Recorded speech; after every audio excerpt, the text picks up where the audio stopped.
Ya, saya sedikit banyak melanjutkan tadi, menanggapi tentang cerita terbalikan gitu ya. Saya masuk Islam, bapak-bapak pendeta ini malah masuk Kristen. Tapi ada satu yang menarik, yang menjadi perbedaan mendasar. Kebanyakan dari orang-orang Kristen yang masuk Islam itu melalui proses berpikir yang lumayan panjang. Jadi artinya di sini Islam itu ini kesaksian saya aja. Agama yang unik. Islam itu agama yang komplit dan lengkap. Contoh, ketika kita membaca Al-Qur'an itu beda dengan Injil, tidak bisa ditafsirkan seenak perutnya saja. Gitu. Ada ilmu tafsir, ada nahwu shorof yang harus kita kuasai di sana sehingga itu menjadi bahan pemantapan ilmu Islam kita seperti itu. Nah, jadi menanggapi tadi, karena tadi juga mic-nya tidak begitu jelas sekali ya, saya sedikit banyak mengomentari, menambahi dari pernyataan Ustadz Ihsan. Ada satu ayat lagi di dalam Bible, di dalam Alkitab, yang mengatakan kita juga harus berhati-hati. Jadi jangan cepat menyimpulkan kalau dapat mimpi itu, kemudian saya ketemu dengan Tuhan Yesus, lantas kemudian diyakini itu Tuhan Yesus betulan, yang akhirnya besok jadi Kristen gitu. Itu terlalu dini. Jadi di sini ada dalam 1 Yohanes pasal 4:1 dengan 3, saudara-saudaraku yang terkasih, janganlah percaya pada setiap roh, tetapi ujilah roh-roh itu apakah mereka berasal dari Allah. Sebab banyak nabi-nabi yang palsu yang telah muncul dan pergi ke seluruh dunia. Demikianlah kita mengenal roh Allah. Setiap roh yang mengaku bahwa Yesus Kristus telah datang sebagai manusia berasal dari Allah, dan setiap roh yang tidak mengaku Yesus tidak berasal dari Allah. Roh itu adalah roh anti-Kristus. Dan tentang dia telah kamu dengar bahwa ia akan datang, dan sekarang ini ia sudah ada di dalam dunia. Artinya roh-roh anti-Kristus, roh-roh iblis ini sudah mulai banyak ada di dunia kita sekarang ini. Maka kita juga umat Islam harus berhati-hati. Nah, seperti itu. Jadi begini, kadang-kadang ada yang mengatakan kalau yang disebut roh Allah itu harus jalan tentunya dengan perkataan-perkataan Allah sendiri.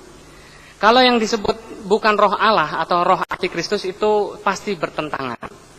Nah, sebagaimana tadi yang sudah dikupas, kebanyakan dari orang Kristen justru melanggar perintah-perintah Tuhannya.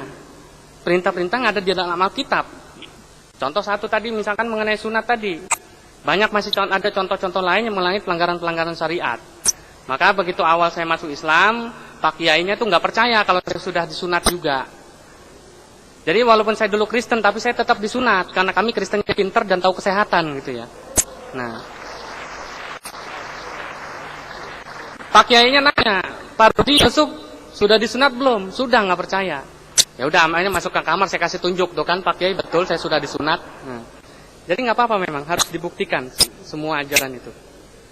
Nah, jadi dengan kata lain bahwa kalau menyimpulkan Roh Kudus itu harus ada indikasi-indikasi khusus dulu. Jadi jangan cepat menyimpulkan bahwa itu adalah Roh Kudus. Dilihat dulu bagaimana, apakah selama ini kehidupan syariat beragama Kristen itu sudah sesuai dengan tuntunan-tuntunan yang telah diajarkan oleh Tuhannya atau tidak. Kemudian